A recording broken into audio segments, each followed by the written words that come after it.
June 1941, 135 divisions plunged deep into Russia on a 1,500-mile front that stretched from the Baltic to the Black Sea. Hitler expected a quick knockout blow within a matter of weeks. It was my birthday, and Hitler had marched into Russia. My father and mother immediately realized that that signified the fact that we no longer could continue, because my father and mother and I were German citizens and on Alexander were American citizens, so that they would have been all right, but we would not have been all right, and we certainly didn't want to end up in Siberia. The voice you just heard there belongs to Hildegarde Mahoney, who recounts her family's amazing story in her new book called Journey Interrupted, A Family Without a Country in a World at War. We are honored to have Hildegarde Mahoney here with us in the studio. It's great to meet you. I'm delighted to meet you and to be here. It's great to talk to you, and it's okay if I call you Hillie, right? Of course, that's right. You're also the chairman of the Harvard Mahoney Neuroscience Institute in Boston, and we'll talk about that in just a little bit, but I want to focus on the book first. Okay. Great read, great story. It's received a lot of praise from some pretty important people, including former New York City Mayor Rudy Giuliani, who says this about it: a heroic story of the love and strength of one family stranded in Japan just after Hitler made one of the worst mistakes of World War II, breaking his alliance with Stalin and invading the Soviet Union. During the uncertainty, deprivation, and repression, Hillie Mahoney, with the strength of love of her family, with two exceptional parents and two brothers, demonstrates that family solidarity and love can help you bear the worst life may present you. Brilliantly written, a book that reads like a novel. It tells a story of family values of great relevance to the challenges we face today, and that is true. That is so true. All right, so this book details so many events that history buffs will recognize. You lived through them personally, World War II, the 40s and 50s. Why are you telling this story now? Well, it's amazing, because I hadn't thought of telling the story, except that my friends and a lot of people that I've met over the years, said to me, gosh, that is such an unusual story. It's a story that we haven't really heard about World War II. You should write a story. Well, after enough encouragement, I decided that I would interview my parents and my brothers and the few friends that came to America from Japan who lived through that period with us. And then I was, with more encouragement, I went to see David Brown, the producer of Jaws. He was a friend.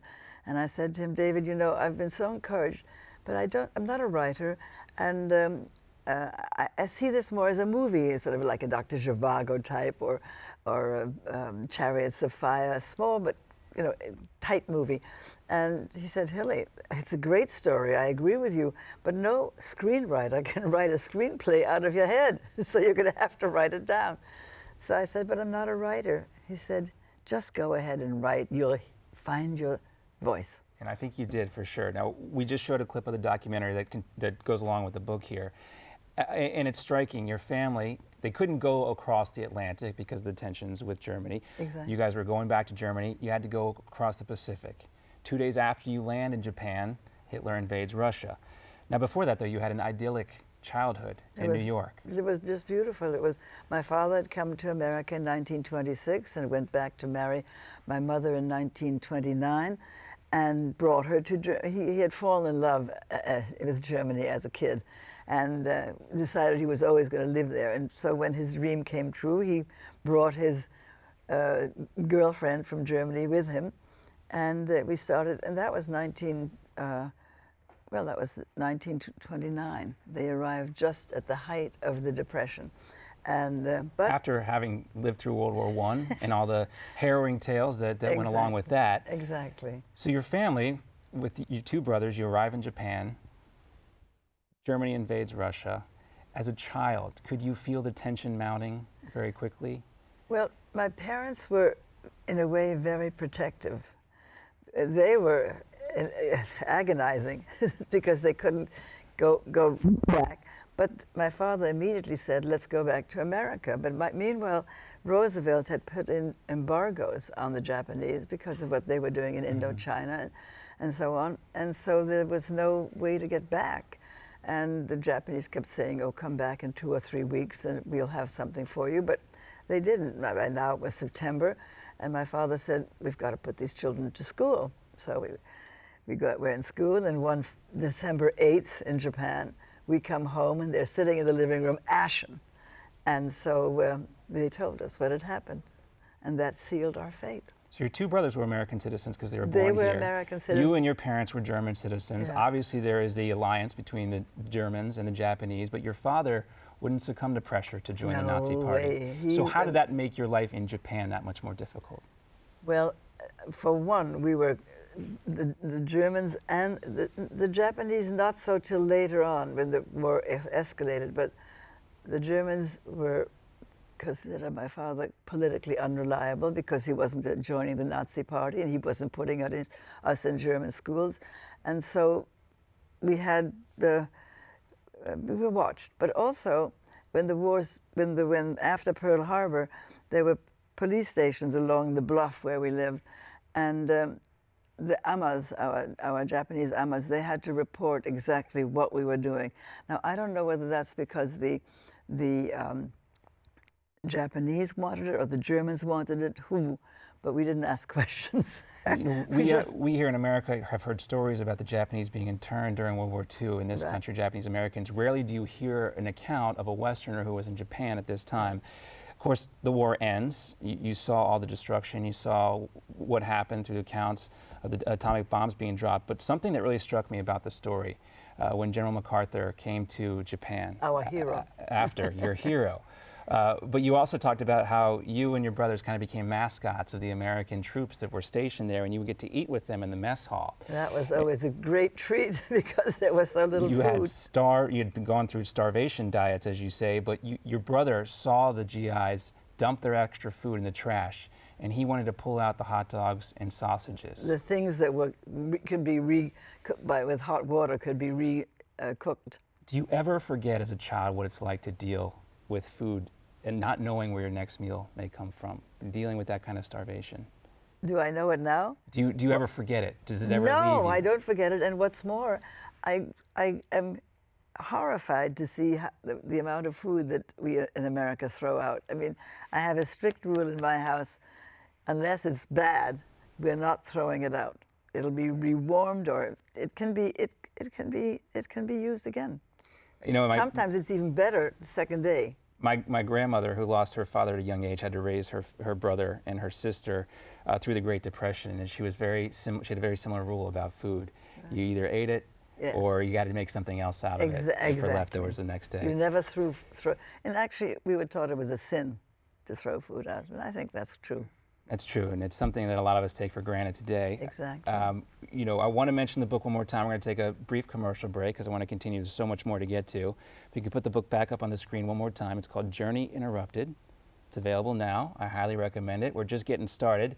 We talked about what it was like to live in Japan during and after World War II. When we come back, we're going to talk about how Mrs. Mahoney eventually made it to Germany and the family reunion that she had there, which was good, but there were still a lot of horrible things that she witnessed there as well. We're coming right back with more after this.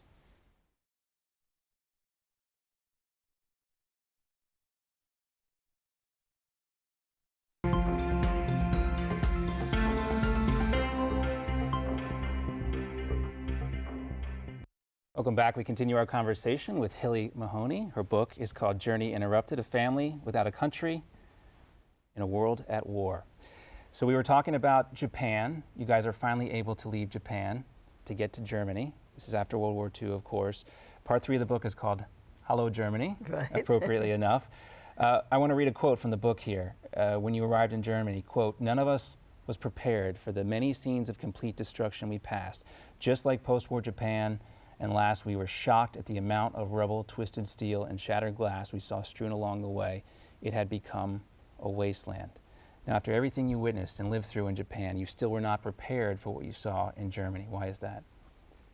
Well, I think we were hoping that there would be pockets that would not, but all along coming down from Bremerhaven, where we arrived at, and going down to Stuttgart and Ludwigsburg, we didn't, We didn't expect that much destruction. Then, of course, when we got up to Murnau with my grandparents, my grandfather, and cousins, there we found that it was still okay. It hadn't been bombed. And there were pockets that weren't, but the big cities were totally in ruin. And this is where, you know, as a reader of the book, you really get a sense that few people really were able to see the scale of World War II. You saw the destruction in Japan, you saw the destruction in Germany as well. Were you surprised, or it becomes a realization, I guess, of what human beings are capable of doing to each other? That it did. And the surprise, I guess we expected, like cities like Hamburg, where I was born, only the outer walls of the buildings remain standing, and the pictures are just horrendous. I think you might have seen them in the documentary. No, I guess we were not surprised because we'd heard of the fire bombings that had happened, and but I guess when you, again, like when my son heard about the story and then saw it, the picture's worth 1,000 words. That's true. So, that's true. One of the things you also talk about is the Holocaust, and you learned about this from your grandparents. Yes, that was horrendous. That was just horrendous. I couldn't believe that a country that bred people like Beethoven and Mozart and Nietzsche and Goethe and these great people could do such a thing. Well, we'll talk a little bit more about that and how Germany is still dealing with the ghosts of the Holocaust today. But I want to lighten it up a little bit because you talk a lot about your extended family, reconnecting with your extended family in Germany. And one of my favorite stories you talk about is your trips with your grandfather into the woods in the early morning. Was a pleasure, a treasure. That's a treasured memory. I used to go early in the morning. We would get up, and he would bring in his hunting clothes, and he'd bring his binoculars. Thank you. And he'd bring them along, and then we'd go up to the stanchions where we could see the deer and their families go by, and then we'd sit very quietly and watch them. It was a great memory. Being with somebody you love, somebody you admired, like your grandfather, and sitting there in stillness and security, I would imagine that has to be the best kind of therapy to help somebody recover from everything that you had lived through. Well, I think, I never looked at it that way, but I think the fact that my brothers and I have very little scars from this period is due to my mother's and the close family we were and remained with when we got back to Germany. I think that, they all went through a horrendous, my grandparents, my grandfather, he lost 2 children. He had to flee from his work. He had to close his office. This was during World War I. This is the end of World War II. This is the end of But he lived through World War I as well. He had gone through World War I with my parents had too. But then they were younger. They were 20s. And you described the breakfast that your grandmother would make for you. I wanted to go back in time and sit down with the soft-boiled eggs and all that. It sounded... And they had little hats on them that kept them warm. Yes, yes. But this is where we talked about the Rudy Giuliani quote about how important family can be. Oh.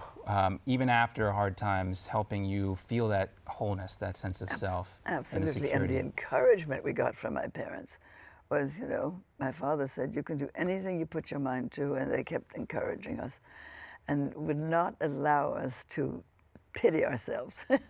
Where did that come from? We got about a minute left before we take another break, but where did that self-assurance come from your parents? Well, I guess because they were brought up that way early on, even though they went through World War I, but they were brought up, you never give in. Never give in. Well, and never give up. And never give up. We're not giving up on this interview just yet. We're going to continue. We've got more to come here. Okay. With Hillie Mahoney. Much more to talk about. I want to talk a little about when you came back to the United States. We're going to get to that in just a second too. Plus your work now with your great organization, the Mahoney Neuroscience Institute at Harvard. We're coming back with more. Hillie Mahoney. Stick around.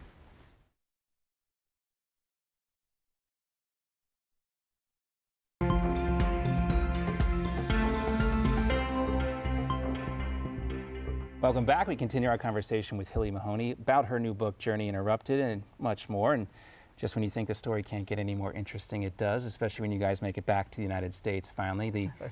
What a happy day that was. Well, let's talk about that, because you just didn't make it back. You also, folks might recognize you from your work as a model. Quite a while ago, John. It's last century stuff. I will say, I mean, this is not just like a one-off kind of thing. You were the Rheingold beer girl, right? Which is equivalent to a Budweiser girl today. But it just goes to speak about how you were able to constantly reinvent yourself. Talk about how that career impacted you personally. Well, it's funny because I'd had a child, and I had dinner one night with friends of mine, with my then husband, and she said, "Why don't you come model?" Because I was working for $25 a week at Time Inc. And I said, "Model? I never thought of it." She said, "Yes, you can make $50 an hour." And I said, "That sounds like a pretty good deal." 25 a week versus 50 an hour. So I got an agent. And then no sooner did I have the agent, he suggested that I go to try out for Miss Rheingold, which was a 25-year contest. It started with Jinx Falkenberg in 1939 and went all the way up to 1965. So I went there, and they said, "Come back." I got a blue slip, pink slip. Somebody got a pink slip. They weren't supposed to come back. And then I kept getting the blue slip, and finally we were down to 12 people. And then they said, "You have to come back and tell us whether or not you're free to do this." Well, the next day we reported back and said yes. So they picked, I guess they had vetted us in the meantime, so they picked the 6 of us. Then we went on a 6-week campaign tour to California and up and down the eastern seaboard. And then... Which was no big deal for you. You can see you had been all over the world traveling. Well, it wasn't. It was rather fun because I was seeing America for the first time. And so then in November, when the campaign was over, we were told to wait, and they counted the votes. And in November, I got the telegram from Mr. Liebman, who was the head of the Liebman breweries, saying, "Congratulations, Miss Rheingold of 1956. You better get prepared now to spend the year being the ambassador." And then would you get recognized out on the street after the campaign got Yes, people say, "Oh, hi." And then, of course, you always had to do an awful lot of autographs and that type of stuff, autographs. publicity. And was it fun? Yes, it was great fun. It was just because, again, I was seeing a country that I'd only lived in New York in those early years, but then all of a sudden I was going to California, 29 Palms, I remember, and all across the Pacific coast and across the eastern seaboard. And so that was great fun. It was interesting. The time, post-war America, everything was booming and everything. bustling. It was the great. 50s were like the golden years. Yeah. Everybody was happy the war was over, and everybody was optimistic and working hard to. And you mentioned you had a family along the way. You married David Mahoney, who's chairman of Norton Simon. And Mr. Mahoney, one of the most well-known and influential business leaders of his time. He was. How did your story help him in his business? Did you guys share personal accounts in times of hardship? And do you feel like you helped shape him when he was a impresario? Well, the thing is that he had already been shaped by the 29 Depression. His mother and father went through that. They lost an awful lot, so he could understand. He knew what that was like. So, and he had to scramble to do what he had to do. In fact, he went to University of Pennsylvania at night while he commuted from his job in the daytime in New York. And so he went back and forth to Philadelphia. Back and forth, exactly. And so I don't know. I know that he always was very. He always would tell people, Hillie lived in Japan during the war, and people would say, "What?" Great conversation, a great icebreaker. And the funny thing is that that's really what made me decide to finally write this book, because so many people had encouraged me to do so, saying it is an unusual story about World War II. Unusual indeed. As I mentioned, you hear stories about Germany and you hear stories about Japanese Americans interned here in this country, but rarely do you hear what it was like for someone to live in Japan during the wartime. Right, yeah. Right. Well, fascinating stuff. We got a little bit more we want to talk about. I want to talk to you if you see any similarities in what's going on in the world today with what you experienced. And also I want to talk about the Mahoney Neuroscience Institute at Harvard, something I know you care a great deal about. We got much more coming back. We'll be back after this.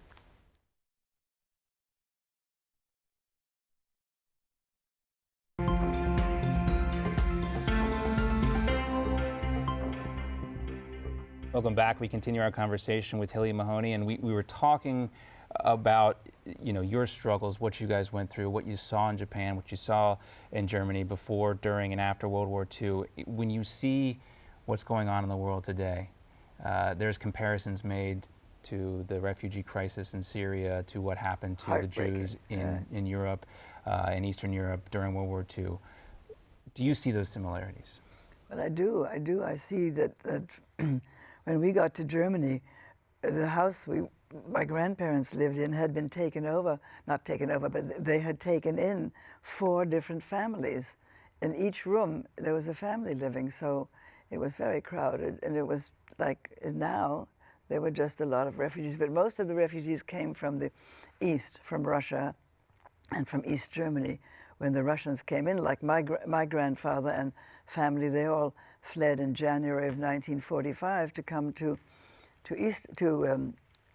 Western Germany because they were displaced. The Russians came in and they did not behave very nicely, and so they had to leave there. And what else?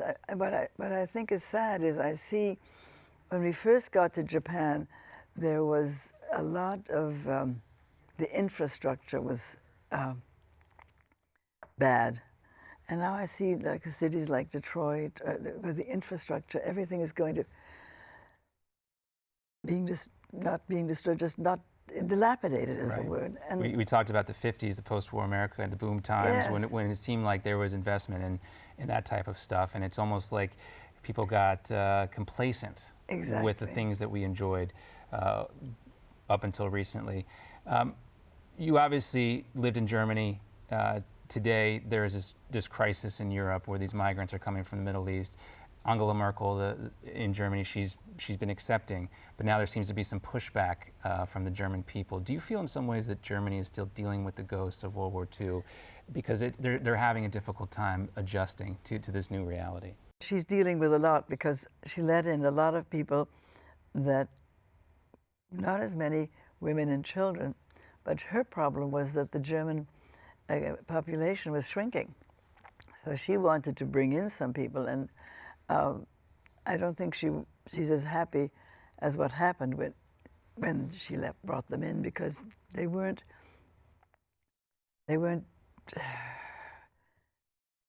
leaving, I guess, but for whatever reason, they were leaving a lot of mess, and Germans are very neat and clean, like the Japanese. And so that was upsetting, I think, to a lot of the Germans. It seems like if you're going to do something for humanitarian purposes, then do it for humanitarian purpose. But you mentioned she was trying to augment the population, try to bring in a certain demographic to help with their economy. But she was also, because she's the daughter of a pastor, and so she was also doing it for humanity. It was a win-win for both sides. Right. But rarely does it work out like that. But yes, exactly. Those struggles continue. I want to wrap up here talking about your work with the Mahoney Neuroscience Institute at Harvard University. Talk to us about the award that's issued in honor of your husband, and what are you guys hoping to accomplish there? Well, we have for the last 20 years accomplished quite a bit, because we started it when George Herbert Walker Bush declared the 90s to be the decade of the brain. And so we, together with the dean of the Harvard Medical School, started the Harvard Mahoney Neuroscience Institute. And we did it because we wanted to support fellows who did research. We did it because we wanted to have give the Mahoney Award to those people or to that person that year has done the most for neuroscience. And also we publish a newsletter. I'll be glad to put you on the list. I'd love to get it. It's free. Well, brain science is so fascinating right now. It's in the news. You hear about Parkinson's and other diseases. There are huge breakthrough, Alzheimer's and things like that. What do you feel like is the most pressing issue when it comes to brain science today? Well, I still think that Alzheimer's is but you see, there's stroke, there's manic depression, there's addiction. There's so many diseases of the brain out there, and it's that the researchers are doing the best they can to find cures for all these. I know there's millions of people who appreciate that research is being done, because all those problems you mentioned, they're not going away anytime soon. The research needs to continue. It's a very important work. So I'm sure they appreciate that, and we appreciate you being with us. We want to mention the book one more time before we say goodbye. It's been a pleasure speaking with you, Hillie. The book, Journey Interrupted, A Family Without a Country in a World at War. Very important, available now on Amazon.com. We here at Newsmax strongly encourage you to get a copy of it. You heard what Rudy Giuliani had to say. I can't think of anything nicer to say than that, other than I loved every moment of reading the book. Really an honor to speak with you today, Hillie. John, it was just such a pleasure to be with you. All right, we'll have to have you back soon.